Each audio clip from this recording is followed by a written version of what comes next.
We saw the ripple effects from Monday's move, and your average fee now is just 7 basis points across your lineup. The industry average, for context, 44 basis points.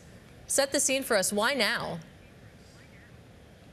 Well, you know, in one sense, I will say Monday was a pretty joyous day here at Vanguard. And it was joyous because it really is a reaffirmation of our business model. We're owned by our clients. And so as a result, as we gain scale economies here at the company, we share those back with our clients. And that's not just been true since Monday. It's been true since 1975, since when we founded the company. And so this was continuing on a 2,000 price cuts, I think, by our tally as of last week. Now it's 2,168 price cuts. And that's been part of the proposition that investors have had with Vanguard for decades. And so, Salim, I think I'm asking on part of your competitors, but also investors as well, when I ask, how low can fees go? You're at 7 basis points right now. Where is the possible floor here? Well, you know, we don't price products as loss leaders. We're not looking to, you know, price abnormally low in order to get somebody into a higher cost other service. And so we really look at it across the board in terms of our scale economies. We want to deliver great quality and great performance. And I think that the thing that sometimes gets lost in the mix, obviously, index prices have been coming down for quite some time. Led by us over the past several decades. But sometimes it gets confused that we're all about index. We're actually about active and index. And really, if you go back to our origins, what Bogle was against was high fees. And so active management at a low fee can really outperform over the long term if delivered with the right quality. That was Bogle's hypothesis in the 70s and 80s. And if you look at our track record, even just in something like active fixed income, the empirical evidence backs up that hypothesis that he had way back then. 91% of our active fixed income outperforms its peers over the past 10 years. And one of the reasons why is because we price it at just over 10 basis points. And so at a very low fee.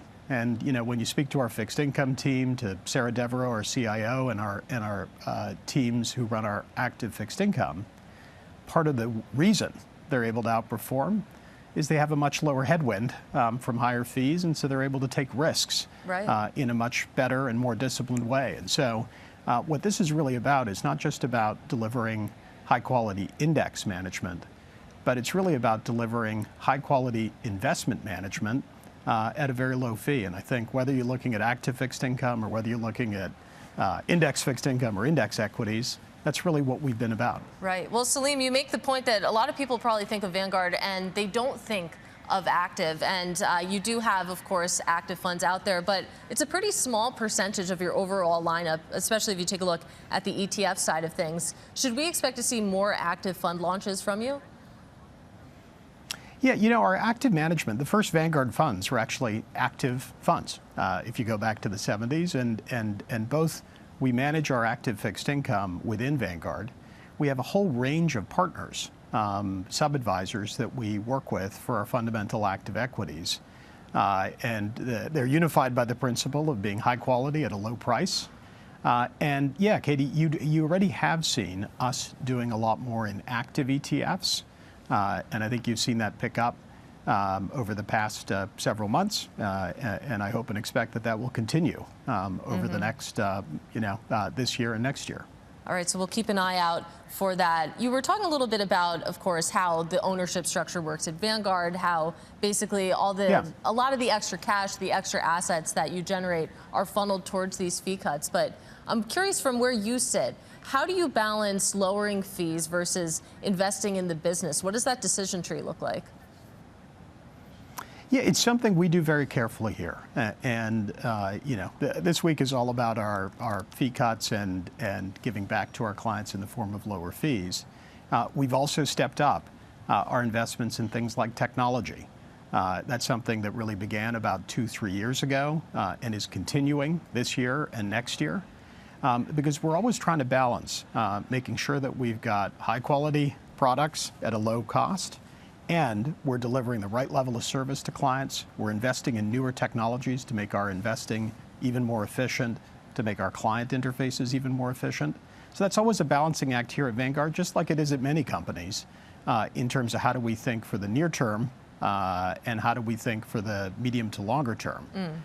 But I'd say one of the beauties of Vanguard, I think it's part of the original genius of Vanguard, is that when we've got a surplus after we've looked at the important investments we need to make back in things like technology, the way we give back to our owners is through lower fees. Right. And I think that's the Vanguard effect that you've been seeing for decades all across the company. Yeah, that Vanguard effect, obviously a good news story for your investors, maybe not for your competitors, but I do want to talk about the future, and I want to talk specifically about private markets and alts. One of the big take stories that we have on the terminal right now is about PIMCO and fears that PIMCO might be falling behind in alts, because you take a look at the industry right now and a lot of your peers have invested heavily in alts, in privates to scale up there. What is your plan when it comes to those areas, and do you fear that you're a little bit behind right now? Well, one of the great benefits of our business model, if you go back to the origin, we had sub-advisors. For example, at our beginning, we are and are still sub-advised by Wellington Management, which is still our largest sub-advisor today.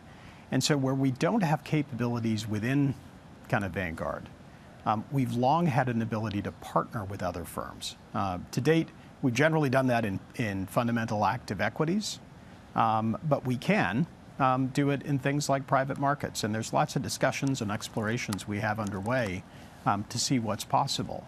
But our North Star is always about what's right for our clients. And it's making sure that whatever it is we do in active, in index, ourselves, or with others, that we keep in mind that we're about simplicity, we're about low cost, and we're about long-term returns. And I think that there are constructs that will allow private markets to fit in that. But that's really part of the exploration that we're doing, because whatever it is we do, we want to do it the Vanguard way. And we want to do it in a way that's well suited to our client base, which is really looking to us for a certain set of things that we've consistently delivered over the years.